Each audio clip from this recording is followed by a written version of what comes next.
Welcome back, folks. This is Tommy, Help with Gadgets, and we have the Chavez Redencion 229 with the Kickstop to do a review on today. This is another knife from Mr. Eddie, and he's graciously allowed me to take a look at it, do the disassembly and cleaning. There's another video on my channel about disassembly and cleaning, and allow me to carry and use the knife a little bit, so I've done so. And now it's just me talking about the knife and letting you know a little bit about how I like it. But you may notice there's a couple more items on the table here this time, and I wanted to take a couple minutes to look at an EDC item that I carry on a daily basis. I've been carrying part of my EDC, of course, is my wallet, and I've been carrying this extra wallet since before Blade Show in June. But Extra contacted me to looking to partner with them, and also gave me a special code for my viewers that will allow for you to get an extra discount. They're having a fall sale right now where you can get 25% off, but if you use my code Help with Gadgets, you'll get an additional 5% discount on top of that 25% off for a total of 30%. I'll have the information on the screen as well as in the description below this video. I did want to show you this wallet that I've been carrying for a couple of weeks now. This one will hold 12 cards plus some cash. Cash can fit in here or in the pocket. You can have 6 cards in here, and they pop up, and gives you really easy access when you press that button. Also, you can also get this cool tracker card. This particular one works with Apple, but you can also get one for Android as well. We're planning on going on a vacation in a few months, and I really wanted the tracker card in my wallet for that trip. Plus, the wallet's RFID protected, so keeps your card information from getting stolen. So, look for this wallet and tracking card as well as some other products on the link that I'll show on the screen, as well as down in the description below. Alright, so a very cool EDC item in my opinion. Alright, let's talk about this Chavez 229 Redencion. Let's get out the measuring device here, and we'll look at the length of the blade.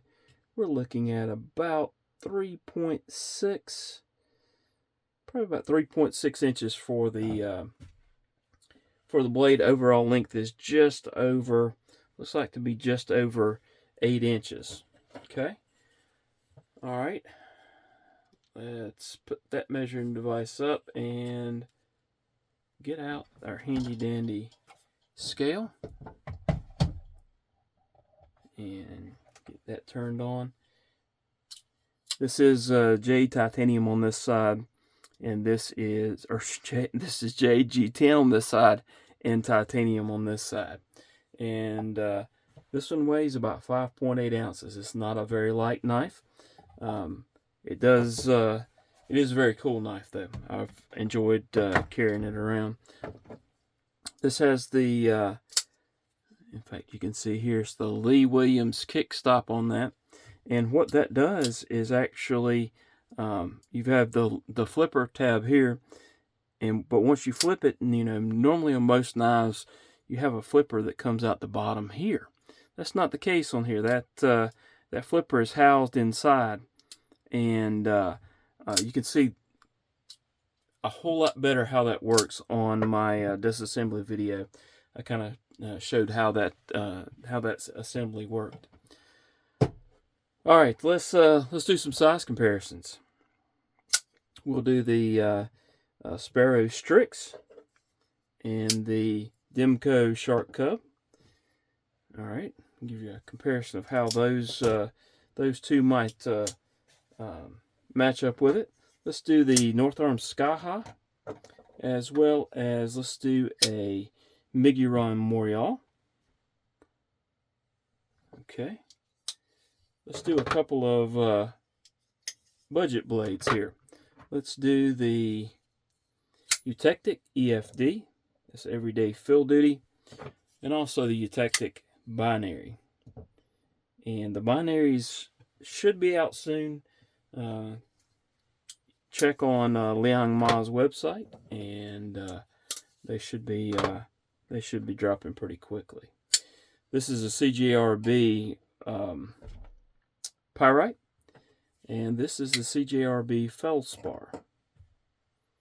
Give you a little bit of comparison there. Next, we'll go with a couple of rather common knives: the Benchmade Bug Out and the QSP Penguin. All right.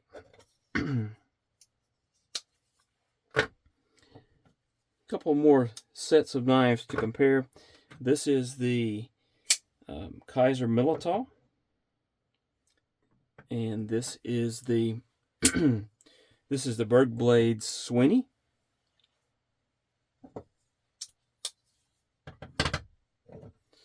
And then last, but certainly not least, we have the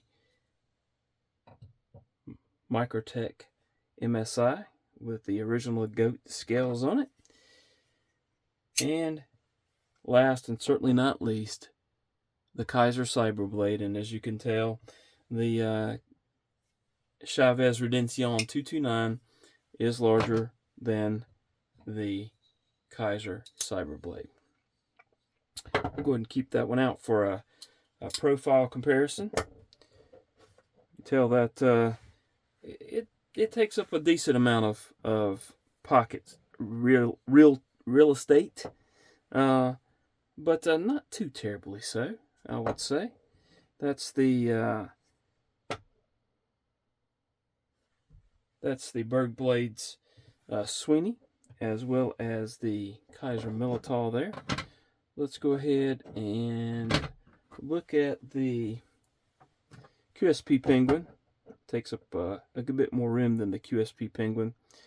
And the Benchmade Bug Out.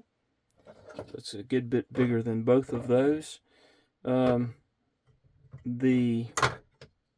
Miguron Morial. And the Demco Shark Cup. Alright, let's look at the thickness. And it is a fairly thick knife, and that might contribute a little bit to the weight there. You can see there with the Miguron Morial, it's thicker. It's most certainly thicker than the Demco Shark Cup. Also the CJRB Pyrite. And the QSP Penguin. A little thicker than that as well. Not even going to check the Bug Out, because you know that's it's thinner. The Bug Out's much thinner than the Redencion 229 Kickstop. All right, even the Kaiser Militao is a little bit thinner, so it's kind of a thick knife. In pocket, it's okay. I wanted to try to mention any knives that while in pocket, if you wanted to reach around, if you had something else in the pocket, like normally in my right front pocket there is a handkerchief and my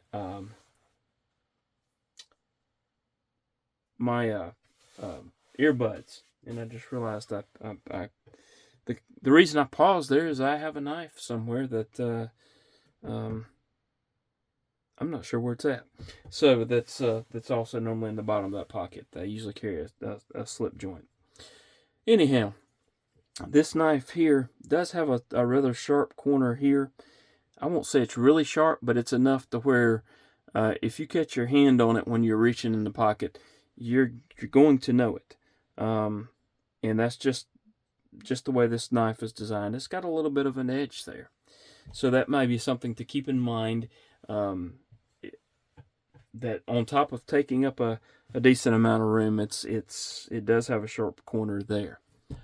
All right, the blade steel on this particular one is M390. and it is PVD coated. This particular variant is a Blade HQ exclusive, if I'm not mistaken, and this one runs about $400, or did run about $400.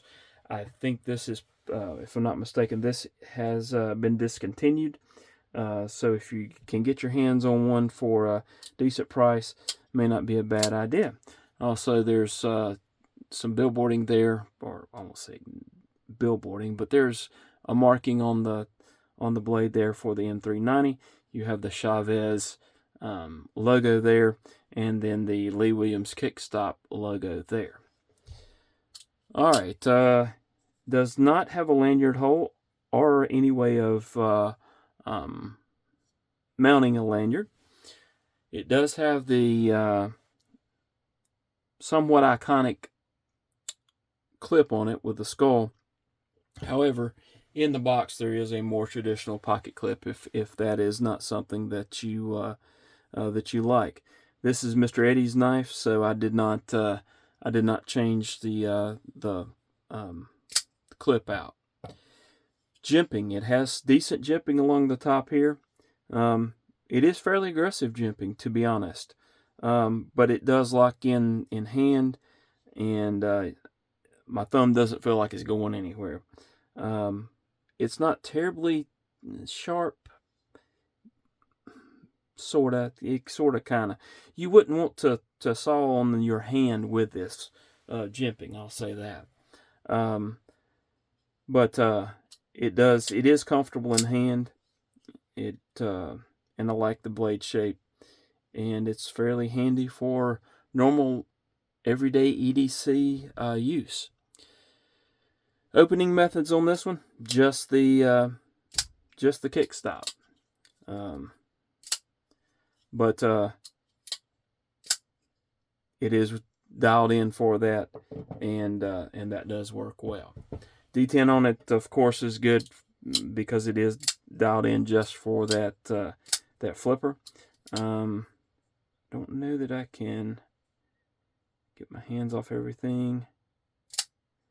It doesn't feel like this would be very easy to fail. I'm not seeing that. Now, the detent's such that I don't think it's going to be very easy to fail. I'm not going to say you can't fail it, because there are, different scenarios you could. So again, this is JG10 for the blade scale on this side, and then titanium for this side. Alright, what do I think about this knife? I actually like this knife. I'm usually not a fan of a flipper-only knife, but this one's kind of grown on me. It's got good sounds. The Kickstop makes a different sound.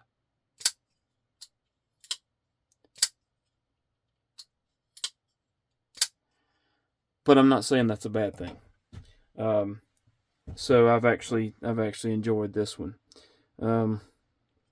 So this would be one that I would recommend if you're looking for a what I would consider a little bit bigger knife. It's certainly not going to be something that fits in your pocket and doesn't take up a lot of room. But I can say that I would. This is one that I would carry some if I did have it. So there you go. I hope this has been an enjoyable review. I'm trying to take into account those items that viewers have commented on and said they would like to see in the review. So hopefully you enjoyed this one. Please let me know how I can make things better. I'm always trying to improve, and one of the ways that can happen is if you the viewers are leaving comments. Hit that like button down there, subscribe if you hadn't done so. Really appreciate those that have done so, and appreciate all the support and kind words that I have received from the community. All right, hope y'all have a wonderful rest of your day, and thanks for watching.